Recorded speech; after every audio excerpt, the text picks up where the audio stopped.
Nous savons à ce stade déclarer et initialiser un tableau de taille fixe et nous allons nous intéresser aux diverses manipulations classiques qu'on peut faire sur de tels tableaux. Et première manipulation, l'affichage. Donc imaginons par exemple que nous ayons déclaré et initialisé un tableau T1 de cette façon-là.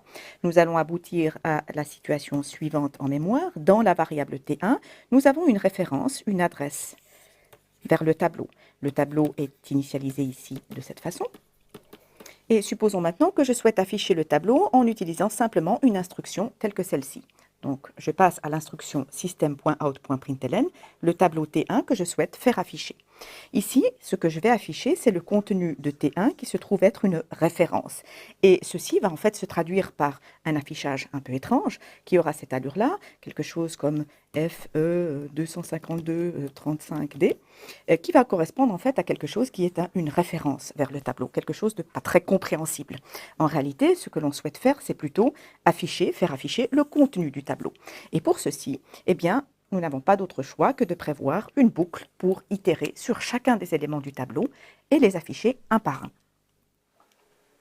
Supposons que nous souhaitions faire afficher chacun des éléments d'un tableau. Imaginons que ce tableau ait au préalable été déclaré de cette façon. Il s'agit ici d'un tableau d'entier.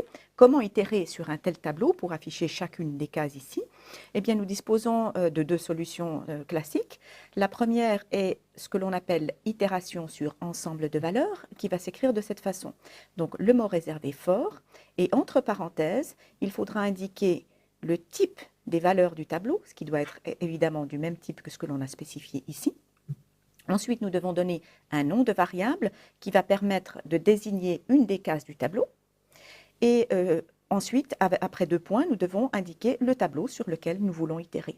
Ensuite, il suffit par exemple pour faire afficher la case courante d'écrire ce genre d'instruction. Donc en fait, Val va prendre tour à tour chacun des éléments du tableau et nous allons donc les afficher en séquence les uns après les autres au moyen de cette itération sur ensemble de valeurs. La solution encore plus classique consiste à utiliser un for tel que nous les connaissons jusqu'ici. Donc un for qui utilise un indice qui va se déplacer de 0 jusqu'à la taille du tableau. Ici, cette façon de spécifier la taille n'est pas bonne parce qu'elle est décorrélée du tableau lui-même. On a mis en dur la valeur 3. Donc, va se poser à nous la question de comment spécifier cette taille un peu plus proprement, et nous allons le voir plus tard. Et donc, on avance sur notre indice pour itérer sur chacune des cases du tableau, et nous accédons aux cases du tableau au moyen du mécanisme d'indexation. Pour résumer, si nous souhaitons itérer sur chacune des valeurs d'un tableau, nous disposons d'outils tels que les itérations sur ensemble de valeurs. Nous venons d'en voir un exemple concret juste précédemment. Nous pouvons également utiliser une itération for classique. À ce moment-là, se pose à nous le problème du calcul ou de comment retrouver la taille du tableau, ce que nous allons voir juste un petit peu plus loin. Il existe en réalité une troisième façon d'itérer sur un tableau, celle qui utilise la notion d'itérateur, mais cette notion n'est pas présentée dans le cadre de ce cours.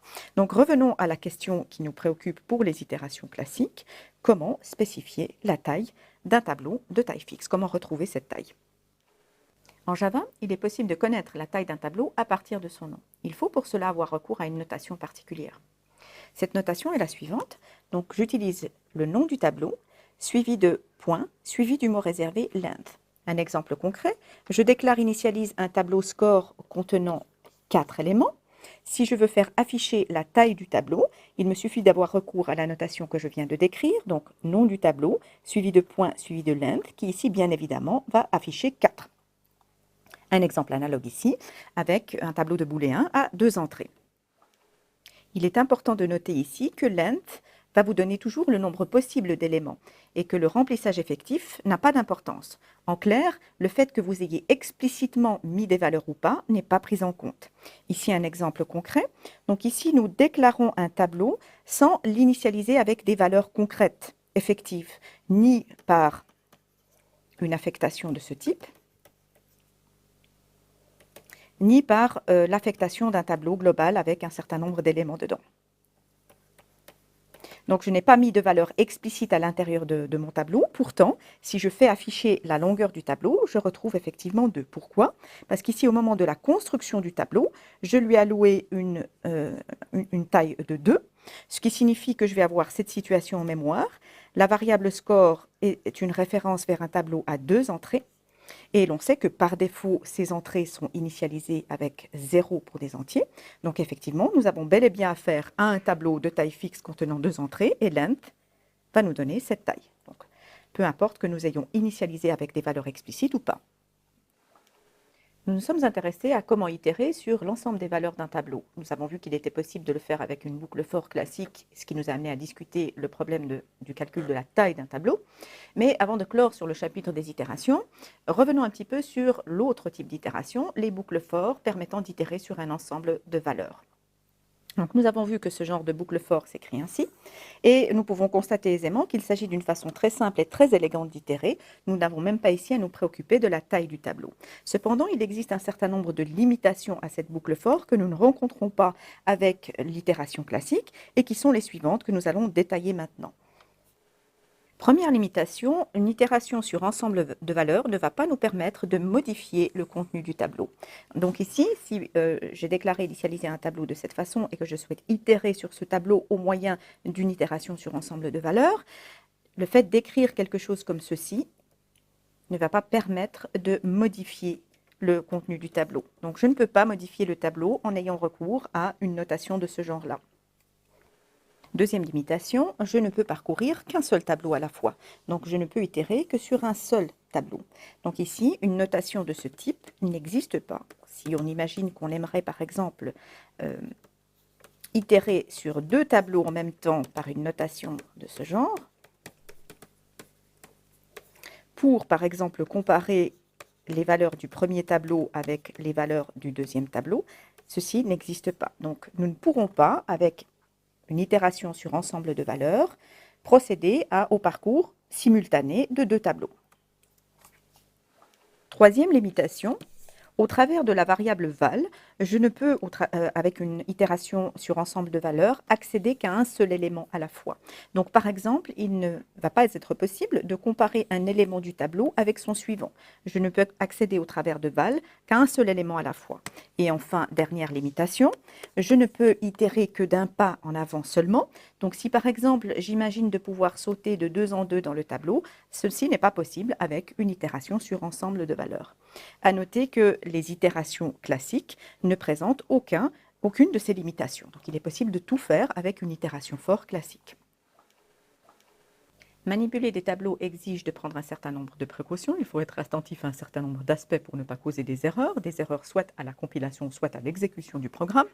Les erreurs que l'on va pouvoir rencontrer en débutant avec les tableaux sont des erreurs sur les indices ou des erreurs d'accès avant la construction du tableau. Il existe d'autres types d'erreurs qui sont liées à l'aspect programmation orientée objet et qui seront présentées dans un cours prochain sur l'orienté objet en Java. Concernant les problèmes d'indices, il y a 2 choses à respecter. La première est que l'indice d'un tableau doit impérativement être de type int, il s'agit d'un entier, et il faut absolument respecter les bornes du tableau, lesquelles sont comprises entre 0 et t-1, où t est la taille du tableau. Ici, je déclare et construis un tableau de taille 250. Je commets une première erreur ici en essayant d'utiliser un indice qui n'est pas de type int. Donc, erreur sur le type de l'indice. Je commets une deuxième erreur ici en essayant d'utiliser un indice qui est en dehors des limites possibles, des bornes possibles pour le tableau. Donc, une erreur sur la borne. Également, une erreur sur la borne ici. Nous savons qu'un tableau de 250 éléments a des indices compris entre 0 et 249. Si j'utilise l'indice 250, je déborde, je ne suis pas dans les bornes licites, et dans ce cas-là, j'ai également une erreur de borne. Donc, à noter que le premier type d'erreur est une erreur qui va être détectable par le compilateur, donc au moment où je compile le programme. Par contre, les autres erreurs sont des erreurs qui ne se verront qu'au moment de l'exécution du programme. Évidemment, dans la pratique, nous n'allons pas commettre ce genre d'erreur de façon aussi explicite. Souvent, c'est par calcul, donc si nous obtenons les indus par calcul et que notre calcul est erroné, que nous allons aboutir à ce genre d'erreur. Nous n'allons pas les commettre en général de façon aussi explicite.